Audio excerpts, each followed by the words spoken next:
Hey guys, this is Editors Depot and you're watching another intro template tutorial. Feel free to pause this video at whatever moment you wish if we're going a little too fast for you. And if you have any questions, leave them down below in the comment section.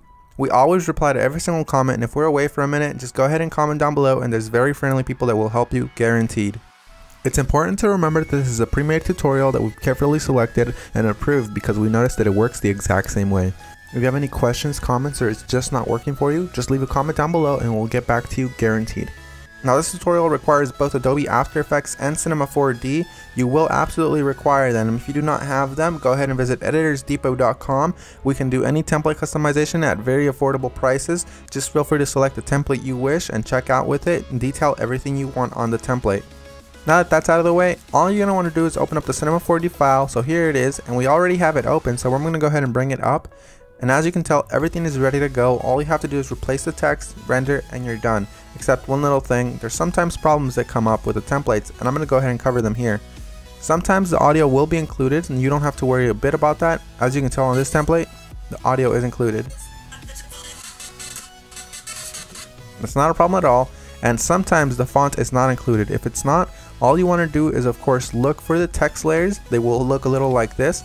Select it, and then hit font. And select any font you wish. You can visit designerdepot.net for any font you wish.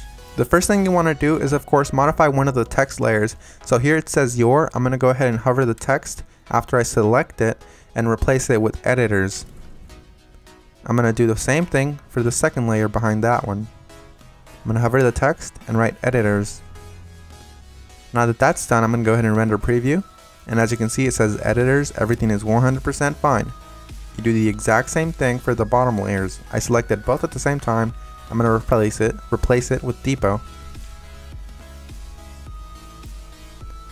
Once I go ahead and render preview, it looks amazing and I'm happy with it. I'm 100% happy with the colors because it's red and Editors Depot is red, but if you're not happy with the colors, you can simply come down below, double click it, and make any modifications you wish. Whether it's make it green, make it blue, or blend it all together and make a little purple. I'm going to go ahead and keep it this way, and I'm going to go ahead and go to my render settings now. Once you're in the render settings, you're going to want to make sure that your width and height is set to 1920 x 1080 if you have a very good computer or decent computer and you have time. If you have a slow computer and you probably don't have that much time, you make sure you set it 1280 by 720. You want to make sure you tick all frames, and then you go to save. You make sure it's as a PNG sequence for a faster render that does not reduce quality at all. And you want to make sure you select file here. Make sure you make a folder for this one render sequence that's alone and empty. Mine is template render, and I'm going to name my every single sequence render. You close that and you begin the render.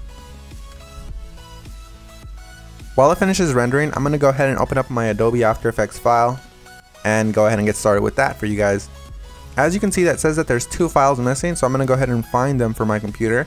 So I'm going to wait for it to load, and as you can see, it says here that the audio is missing. I'm going to go ahead and double click the file, and I'm going to find it for the computer. It should be included in the template, and if it's not included, we're sorry and we're going to do our best to try to help you, but if it's not, you can go ahead and include any audio you want.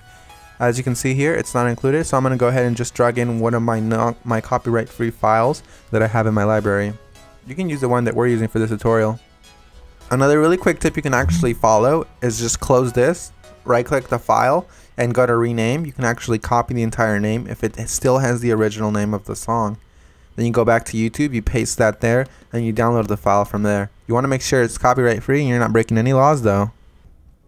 Once you've gone ahead and replaced your song, you're going to want to go ahead and replace the other thing that was missing, which is of course the PNG sequence. It might be a PNG file, .png, or it might be an MP4 file, or anything within those regards, like QuickTime for example. You're going to go ahead and double click it and replace it with your render sequence. I'm going to select the first frame, scroll all the way down just to be safe, and select the last frame. You want to make sure you do the same thing, all while holding shift, so it selects every single one. You make sure you tick on sequence here where it says PNG sequence. You should have that option for Windows as well. You hit open and it will import every single one and it'll make it look like a video. That makes your render much faster and it looks the exact same. So we're 100% done. Assuming you have every single one of the plugins required, you're 100% done, and if you don't, you're going to have a black screen similar to this. But if you do have a black screen similar to this, you're gonna just want to make sure you troubleshoot it by turning off or turning back on whatever adjustment layers might be messing up your entire video. As you can see here, all of the adjustment layers, one of them within these messed up the entire render, so I'm gonna go ahead and turn them on one by one. That one's fine, that one's fine. Oh, this one's the problem here. So you make sure you turn them back on, and you're done. So I had one layer that messed everything up, and that's because I do not have the correct plugin. You want to make sure you fix that, and you want to make sure you don't run into that problem again. And finish the composition by adding it to the media encoder queue. That pretty much summarizes our video, guys. I hope you all enjoyed it, and if you did, remember, drop a thumbs up if you liked it. Drop a thumbs up if you are a fan of us and you like what we're doing.